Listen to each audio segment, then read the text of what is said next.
vereadora Andressa Marques. Senhor presidente, importante debate que nós tivemos aqui. Vários vereadores que discordamos em diversas oportunidades.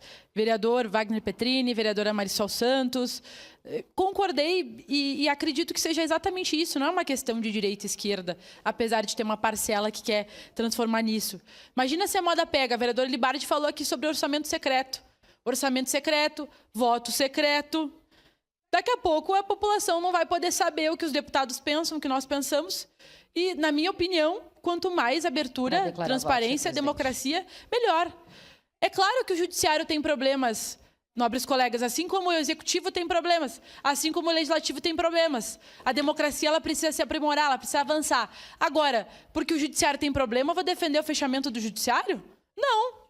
E aí, o vereador Rafael Bueno, que pena que ele não está aqui, ele comentou sobre Alexandre de Moraes.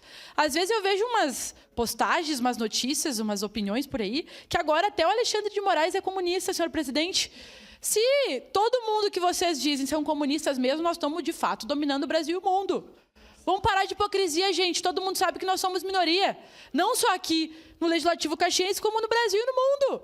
Aí, quando convém, nós vivemos uma ditadura comunista. Quando não convém, ninguém quer ser comunista porque o comunismo não sei o quê. Estão de brincadeira, nobres colegas. Não é porque o Alexandre de Moraes e as outras pessoas fazem aquilo que os senhores não concordam. Infelizmente, a democracia ela é assim. Nós temos que conviver com diferenças de opiniões, divergências. Os poderes nem sempre vão fazer aquilo que a gente quer e faz parte. Agora, não é porque não vão votar, propor alguma coisa que eu não concordo, que necessariamente é ruim, que tem que fechar, que a gente tem que ser contrários, né? Então, repito, coerência é bom. Nós precisamos utilizá-la não só quando convém, e nós não podemos corroborar, mais uma vez, com os crimes de colorir branco. Nós não estamos acima da lei, ninguém está acima da lei. Os presidentes, os deputados, os governadores, senadores, ninguém está acima da lei. E é esse o recado que nós precisamos dar hoje para a população caxiense, mas também do nosso país. Por isso, voto sim, senhor presidente. Obrigada. Obrigado, vereadora Andressa.